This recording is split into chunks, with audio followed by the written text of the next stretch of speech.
Close your eyes for a moment. Take a deep breath and let it go slowly. In the stillness of the night, imagine the soft ticking of a clock. Gentle, steady. Like a heartbeat guiding you into calm. Each tick is a reminder that you can leave the weight of the day behind. Each moment is a step into quietness, into peace, into rest. Tonight, let time slow down. Let the story you are about to hear carry you gently. Like the turning of gears in an old clock. Steady, soothing, and timeless. You are safe. You are calm. And soon, you will drift into a deep, restful sleep. In the cobblestoned heart of the old city stood a narrow shop squeezed between a bakery and a bookstore. Its weathered sign read Marcus & Son, fine timepieces, though there had been no son working there for many years. Marcus was 73, with silver hair that caught the morning light streaming through his shop window and hands that bore the tiny scars of decades spent crafting delicate mechanisms. His workshop was a symphony of ticking grandfather clocks marking the hours, pocket watches whispering seconds, and cuckoo clocks announcing their joy to the world. But Marcus had a problem. His arthritis was worsening, and his once steady hands now trembled when threading the smallest gears. More troubling still, young people no longer came to his shop. They checked the time on glowing rectangles in their pockets, having no use for the mechanical marvels that had been his life's work. Each morning, Marcus would arrive before dawn, unlock his shop, and wind the clocks that needed winding. He would oil the mechanisms, adjust the pendulums, and listen to their rhythmic conversations. But as the days grew shorter and his savings grew thinner, he knew he would soon have to close the shop forever. One particularly gray October morning, as Marcus was arranging a display of vintage watches, the bell above his door chimed. A young woman entered, shaking raindrops from her umbrella. She was perhaps 30, with tired eyes and the hurried posture of someone perpetually late. "Excuse me," she said, barely glancing around the shop. "I need the cheapest watch you have. My phone died and I have 3 job interviews today." Her name was Elena, and she worked 2 part-time jobs while studying for her master's degree in social work. She had exactly $40 in her wallet and hoped it would be enough. Marcus studied her for a moment, then walked to a cabinet behind the counter. From it, he withdrew a simple silver watch with a cracked leather band. It was nothing spectacular, no jewels, no elaborate engravings, but it had been crafted with care decades ago. "This one's $20, he said, though Elena could see the price tag clearly read $60. Elena's eyes widened. "Are you sure? I can see the real price." Marcus smiled. It's been sitting here too long. I'd rather see it put to good use." As he handed her the watch, their fingers briefly touched. Elena noticed how gentle his hands were, despite their obvious tremors. She also noticed something else: the way his eyes lit up when she fastened the watch around her wrist. "It suits you," he said quietly. "May it serve you well." Elena thanked him and hurried out into the rain, already late for her first interview. But as she walked, she found herself occasionally glancing at the watch face, admiring its simple elegance. Unlike her phone, it didn't buzz with notifications or demands for her attention. It simply, steadily, marked the passage of time. The interviews went well. Whether it was confidence from being punctual or simply the reassuring weight of the watch on her wrist, Elena felt more grounded than she had in months. She got the job, a position at a non-profit helping elderly people remain in their homes. A week later, Elena found herself walking past Marcus's shop again. Through the window, She could see him bent over his workbench, a magnifying glass clipped to his glasses as he worked on a delicate mechanism. On impulse, she pushed open the door. How did the interviews go? Marcus asked without looking up, as if he had been expecting her. I got the job. Elena said, surprised that he remembered. Thanks to being on time. Marcus smiled and set down his tools. The watch suits you. But I suspect it's more than punctuality that got you that position.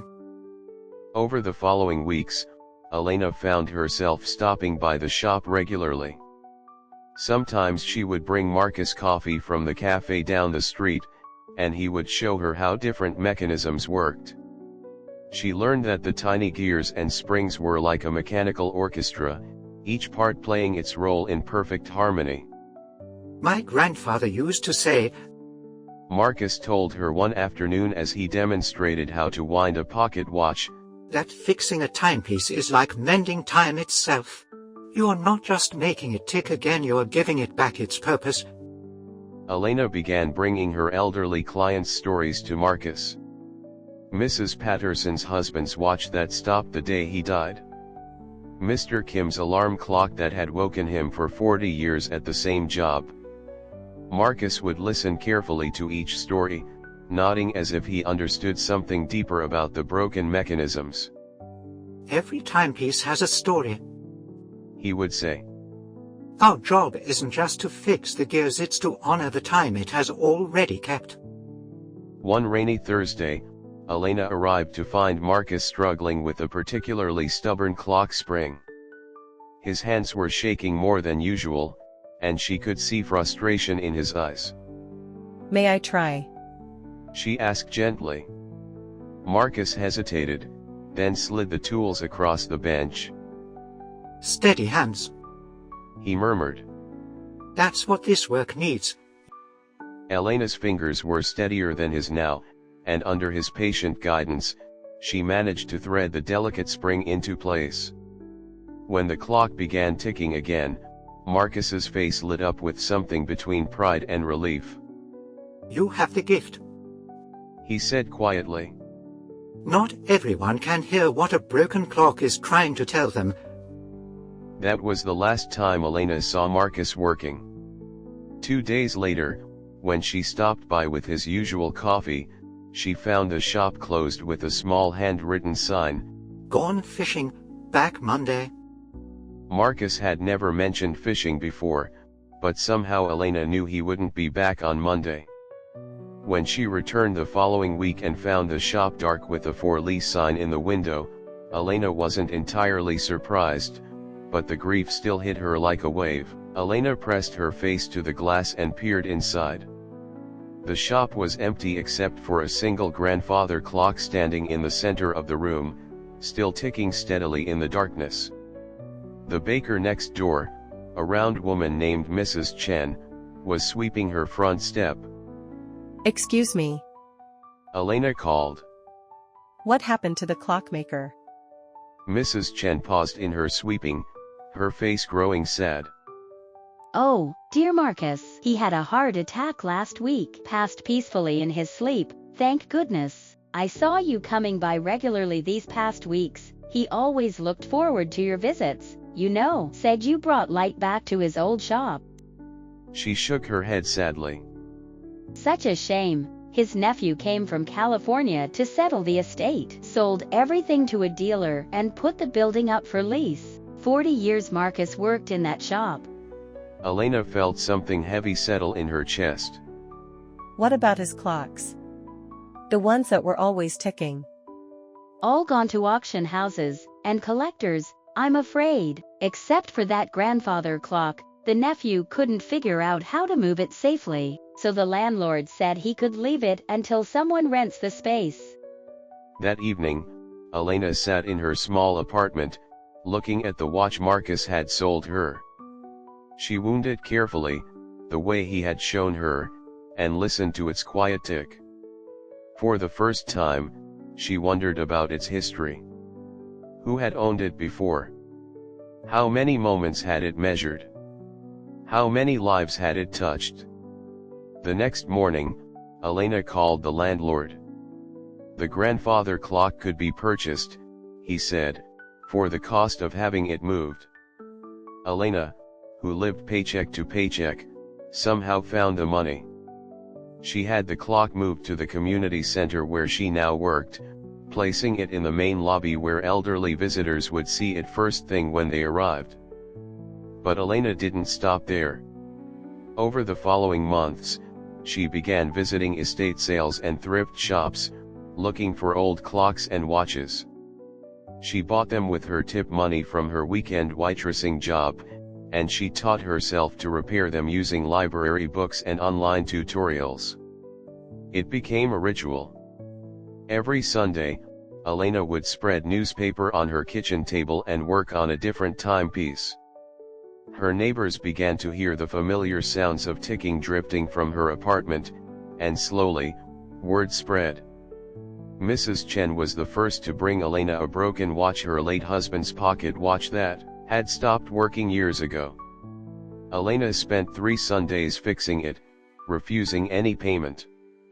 When Mrs. Chen wound it and heard it tick again, she wept. Soon, others followed. Mr. Rodriguez brought his father's railroad watch. Sarah from the grocery store brought her grandmother's mantel clock. Each repair was an act of love, a way of keeping memory alive. Elena never charged for her services. Instead, she asked each person to tell her a story about the timepiece when it was purchased, who had owned it, what moments it had witnessed. She wrote these stories in a notebook, creating a history of measured moments, of time given meaning by human connection. Word of Elena's work eventually reached a journalist, who wrote a story about the young woman keeping the art of clockmaking alive in an age of digital everything. The story was picked up by other papers, and soon Elena was receiving timepieces from across the country, each accompanied by a letter sharing its story. Elena had to make a decision. Her supervisor at the nonprofit, understanding the healing power of Elena's work, offered her a new position, creating an intergenerational program that brought together elderly community members with young people learning traditional crafts. Elena's first workshop was held in the community center lobby, right next to Marcus's grandfather clock. 12 teenagers, mostly from troubled backgrounds, sat around tables covered with broken watches and clocks. Elena had worried they would find the work boring or pointless. Instead, something magical happened. As the young people learned to handle the delicate mechanisms, to understand how each tiny part contributed to the whole, they began to slow down. To focus. To find patience they didn't know they had. Tyler, a 16-year-old who had been suspended from school for fighting, spent an entire afternoon working on a single gear mechanism. When it finally clicked into place and the watch began ticking, his face lit up with pure joy. "I fixed it," he whispered, as if he couldn't quite believe it. "It was broken, and I made it work again." Elena smiled, remembering the first time she had wound Marcus's watch and heard its steady tick. You gave it time again. She said. That's a beautiful gift. As the months passed, Elena's program grew. The workshop walls filled with photos of restored timepieces and the people who owned them. Stories accumulated like layers of meaning, each repair connecting past to present, memory to hope. One day, while organizing her notebook of timepiece stories, Elena found a letter that had been tucked between the pages. Her name was written on the envelope in shaky handwriting. Inside, on the letterhead of Marcus and Son Fine Timepieces, was a note. Dear Elena, if you are reading this, then my old heart has finally wound down, and my nephew has done as I asked and placed this letter with your watch. I hope the watch has served you well, but more than that, I hope it has taught you what it taught me. Time is not something we have, it is something we give. We give it to the people we love, to the work that matters, to the moments that make life beautiful. A clock doesn't create time, it simply helps us notice it, measure it, treasure it. I have been watching over you these past weeks, Elena. I saw not just how you looked at my clocks not as old things, but as living things, that how you listened to their stories, how your hands grew steady and sure when you helped me with that stubborn spring. I knew then that my life's work would not end with me. In my will, I have left you something. Ask my nephew about the basement workshop. Everything there is yours, the tools, the parts, the half-finished projects. But most importantly, I have left you my grandfather's workbench. He taught me that a craftsperson's bench holds not just tools, but dreams, hopes, and the patient love of making something beautiful that will outlast us. Use them well, teach others, keep time alive. Your friend, Marcus. P.S. The grandfather clock in my shop was my first successful restoration, completed when I was just learning the craft. I always hoped it would find a home where it could continue bringing people together. May it serve that purpose wherever it ends up. Elena read the letter 3 times before the words truly sank in. Marcus had known. Somehow, from their brief meeting, he had seen something in her that she hadn't even seen in herself. That weekend, Elena and her workshop students visited Marcus's nephew. The basement workshop was like a treasure cave, drawers full of springs and gears, walls lined with specialized tools, shelves holding clocks in various stages of repair. And in the center, a wooden workbench worn smooth by decades of use, its surface marked with the careful precision of a master craftsman. As they carefully moved everything to the community center, Tyler asked Elena a question that had been weighing on her mind too. Do you think Marcus knew what would happen? I mean, when he gave you that watch. Elena thought about it as they arranged the workshop tools in their new home. I don't think he knew exactly what would happen. She said finally. But I think he understood something important about time and gifts, and how they connect us to each other. She picked up one of Marcus's tools, feeling its perfect weight in her hand. Sometimes the most important gifts are the ones that don't just help us in the moment, but change who we become.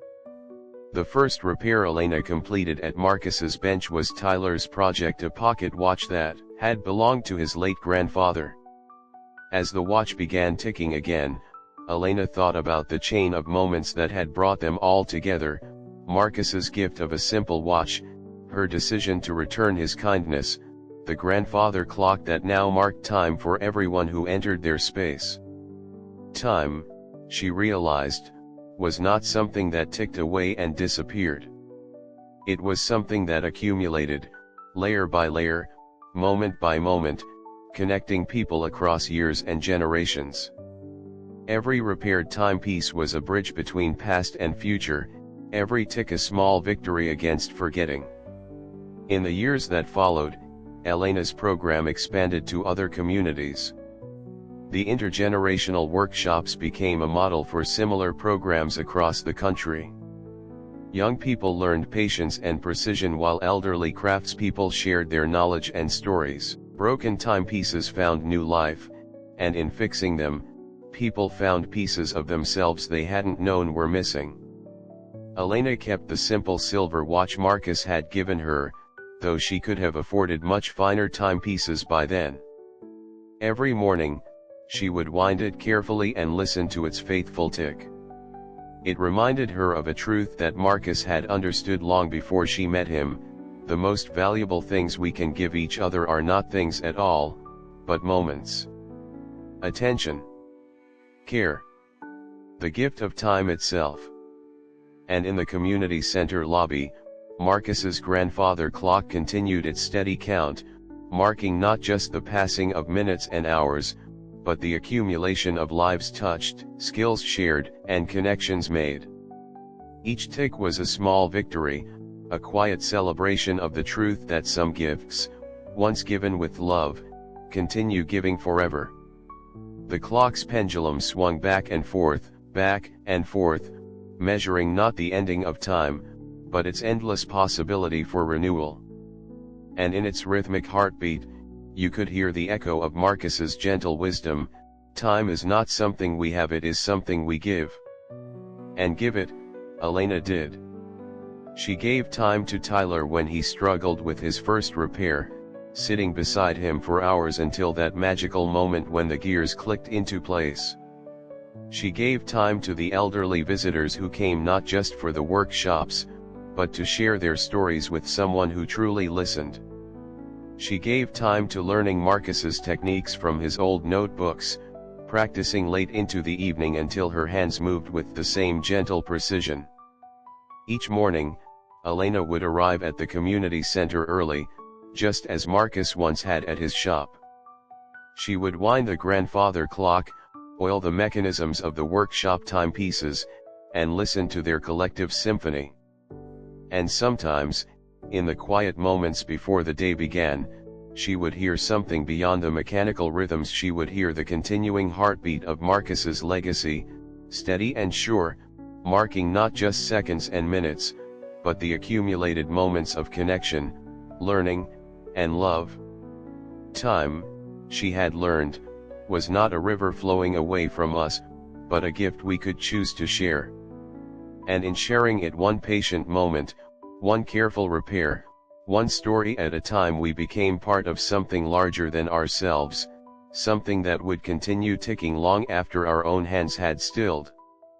The grandfather clock kept its faithful count, and Elena kept her faithful promise, ensuring that the gift Marcus had given her would continue giving, generation after generation, one patient moment at a time.